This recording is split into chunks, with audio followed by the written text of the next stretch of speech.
25 seconds. That is the number I want you holding for the next 15 minutes. 25 seconds of time penalties handed to one driver across the first half of this season. And it is not the driver you are thinking of. On the 16th of August, Planet F1 published the full itemized list of Kimi Antonelli's penalties and punishments for the 2026 season. Every sanction, every date, every steward's verdict. Line by line, that list adds up to 25 seconds of time penalties, a 3-place grid drop, 2 warnings, a reprimand, and a fine.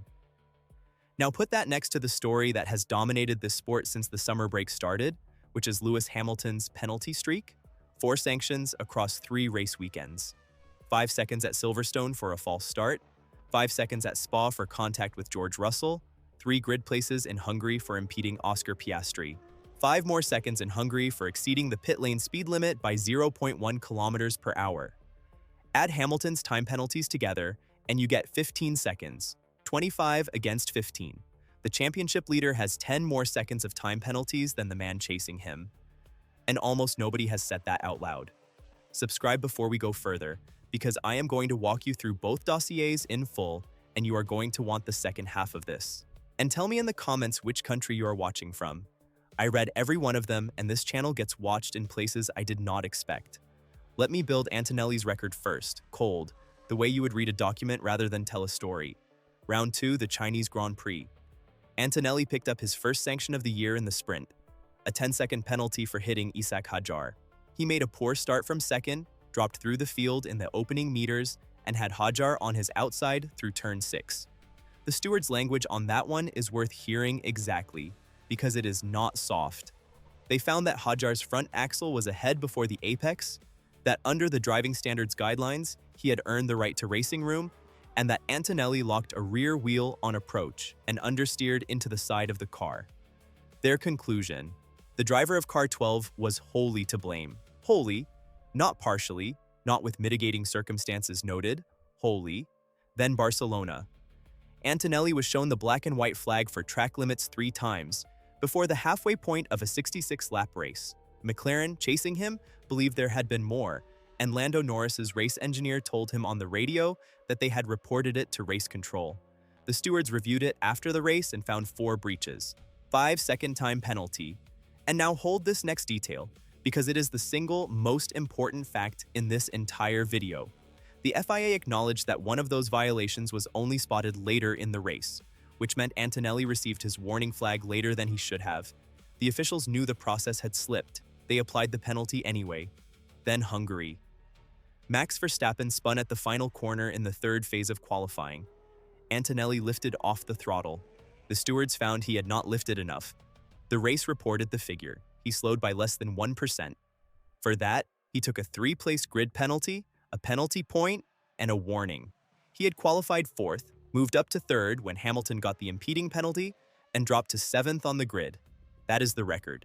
3 separate incidents, 25 seconds, a grid drop, and a penalty point.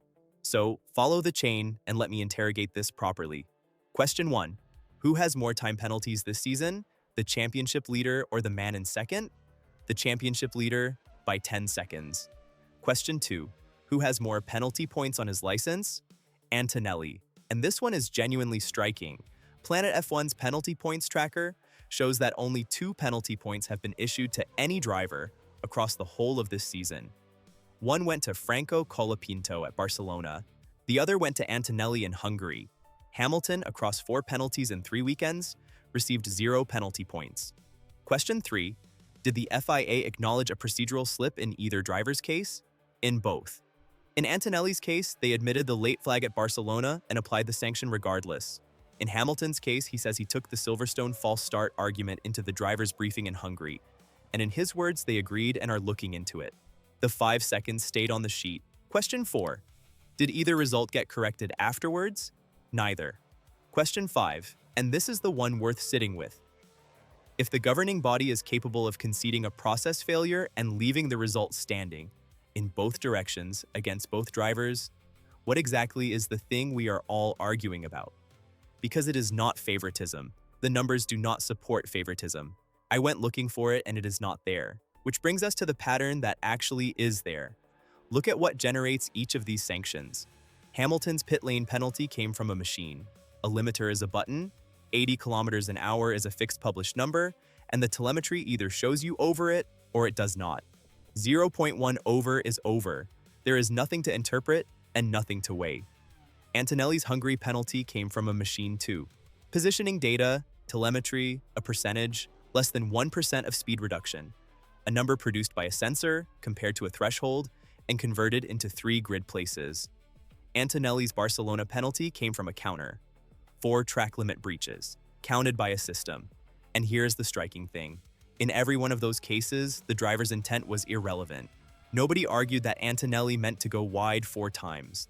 Nobody argued that Hamilton meant to release his limiter a fraction early. The measurement decided it. Now compare that to the 2 decisions that produced actual controversy. Spa, Hamilton, and Russell. China, Antonelli, and Hadjar. Both required 4 human beings to decide what racing room means in a corner where 2 cars touched. Both produced a written verdict full of judgment language. Overlap, racing room, wholly to blame, mitigating circumstances, that is the split. Absolute mechanical rigidity where a sensor measured it, wide human discretion where it did not. Now hold that thought because it has just widened. Planet F1's data team overlaid Antonelli's Hungary telemetry against George Russell's from Austria and found the 2 cases looked remarkably similar. Same category of infringement, different weekend, and the outcome raised eyebrows in their own analysis. So even within the mechanical category, the same measurement is producing different treatment depending on when and where it was taken. That means the inconsistency people keep sensing is real. It is just not distributed the way the internet assumes. Here is your impossible choice, and I want it in the comments. You are running the FIA. Option 1, you go fully mechanical. Every sensor breach carries an automatic sanction. No discretion, no mitigating circumstances. 0.1 is the same as 10. Consistent and brutal, and Hamilton loses that Silverstone argument permanently. Option 2, you widen discretion. Let the stewards weigh context every time and accept that 4 rotating officials will never produce identical outcomes across 24 weekends. You have to pick one. Like this video if you would go mechanical. Comment if you would give the stewards more room. That is the vote. And subscribe while you are down there. Now let me convert all of this into the only currency that matters in August, which is points. Hamilton went into the summer break second in the championship, 50 points behind Antonelli. His own words on the recent decisions were that they cost him a lot of points. Fred Vasseur said the Spa penalty cost the team a lot. But run the same exercise on the other side of the garage. Antonelli's 10-second penalty in the Chinese sprint. His 5 seconds at Barcelona, which happened to land on a race he retired from anyway, so the sanction cost him nothing in classification terms.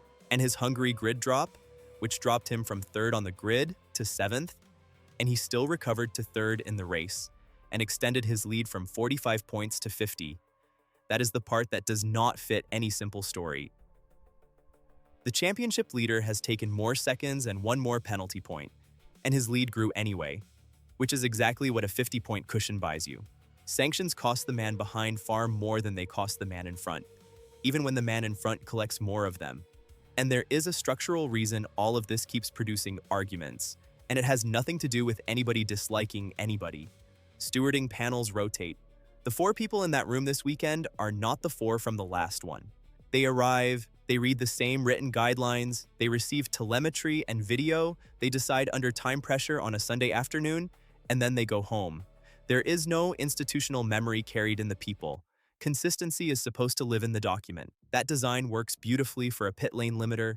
It works far less beautifully for the question of what racing room means at 200 kilometers an hour. I should be honest about the edge of what I can tell you here.